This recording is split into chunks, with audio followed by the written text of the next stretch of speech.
Kilo ছোট, কিছু শুনেছিস? তোর ছোট ভারচাস তো গেল। যাক বাবা, তাও ভালো।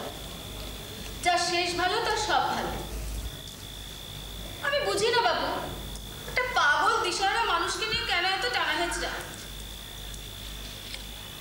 আমি বাবা নিশ্চিন্ত হলাম। কেন? মানুষটা তোর কোন বাড়া ভাতে ছাই দিচ্ছিল? বাবা, তোর এত গায়ে লাগছে কেন শুনি? সে না হয় পরে শুনবি, আগে বল না তোর কি অসুবিধে হচ্ছিল? আমার নয়, সবাইয়ের। কে সেটা বল শুনি। এটা কি একটা সংসারের গতি হলো? কারোর মুখে কোনো কথা নেই, দিন রাত শুধু মন্দির আর মন্দির। এবার মা একটু থিতু হবে। মার তো শুধু ওকে নিয়েই চিন্তা ছিল, ও চলে গেলে মা আবার ফিরে আসবে।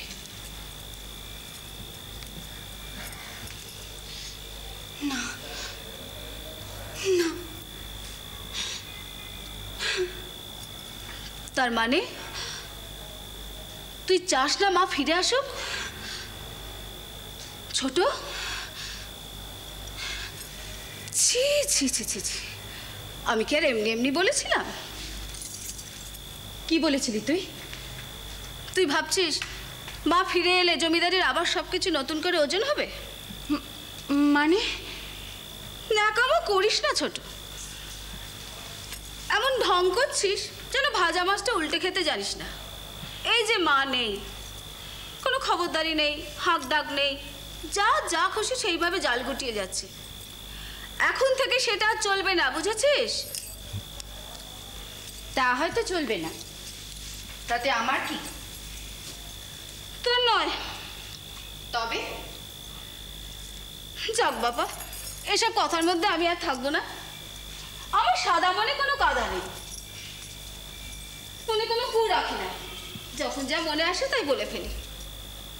আমার খুব ভালো লাগছে, মা আবার ফিরে আসবে, বাড়ি গম গম করবে।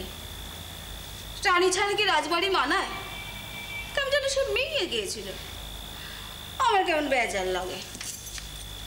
না, তুই কথা পাল্টাচ্ছিস কেন? ছোট, আগে বল, আগে বল তুই কি বলছিলি? মা ফিরে এলে কার কি অসুবিধে হবে জানি আমার ভাবনা। তোর নয়, মথুরে। শুনেছিস কানে গেছে? ব্যাংকের খাতার ফুলতে ফুলতে বাঁধাই তো এবার খুলে যাবার জোগাড়। নতুন করে তো আবার ওজন হবে না। মা থাকতে কত ছিল আর এখন কত আছে।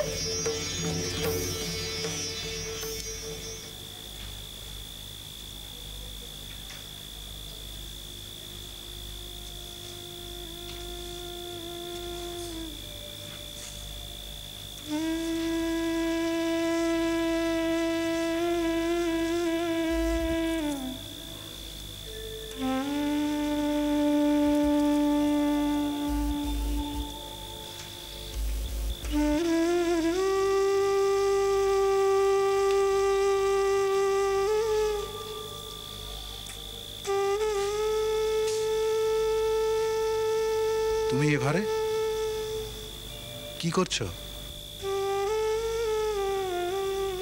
বলবে না? ছোট, আমি সব শুনেছি।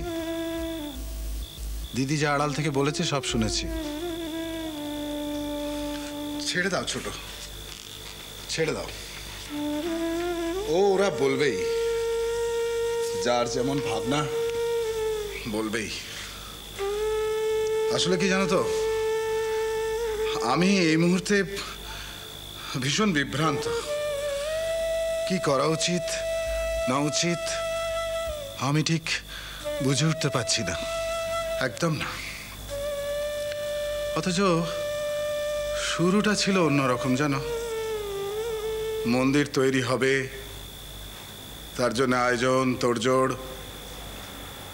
মন্দির তৈরি হলো, হই হই করে কাজে নেমে পড়লুম। তারপর মন্দিরকে নিয়ে সেই গোলমাল, এ পুজো করবে না, ও পাত পাড়বে না। উফ, তখন যা অবস্থা গেছে আমার আর মার। তারপর তো ধীরে ধীরে বড় ভরচাজকে মা টেনে নিলেন। ছোট ভরচাজ তখন মন্দিরের বেশকার। তারপর ঘুরে ফিরে ধীরে ধীরে বিষ্ণু মন্দিরে, তারপর মায়ের মন্দিরের কাজে লাগালেন। মায়ের মন্দিরে সেই তো ওর শুরু।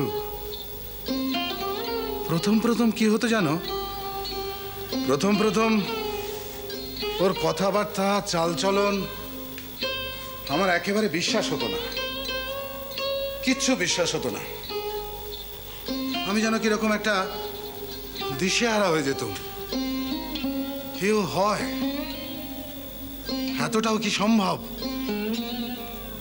তারপর তারপর কত কি ঘটে গেল।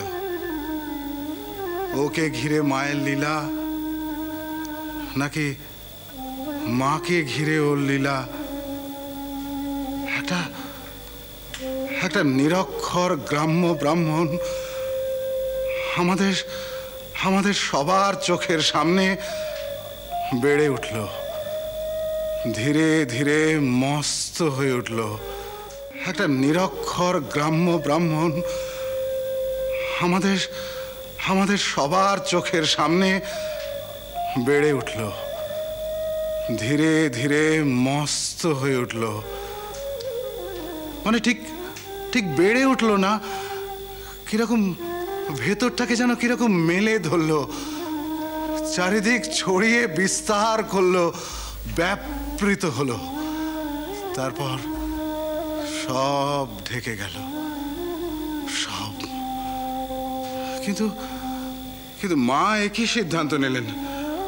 ওর বাড়িতে খবর পাঠালে ওকে কি আর এখানে থাকতে দেবে? তাতে তোমার খুব অসুবিধে হবে, তাই না? মা আবার বাড়িতে ফিরে আসবে, বড়দিদি তো সেই কথাই বলছিল।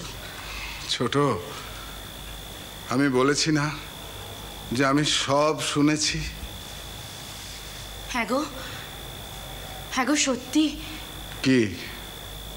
তোমার ব্যাংকের খাতার বাঁধাই ছিঁড়ে গেছে। ছোট, আমার জীবনের সব বাঁধাই ছিঁড়ে গেছে ছোট।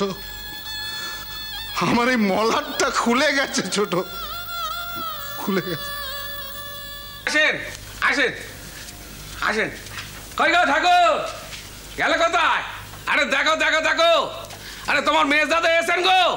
আরে দেখো কি হলো বলো তো। সাত চলে গেল কোথায়?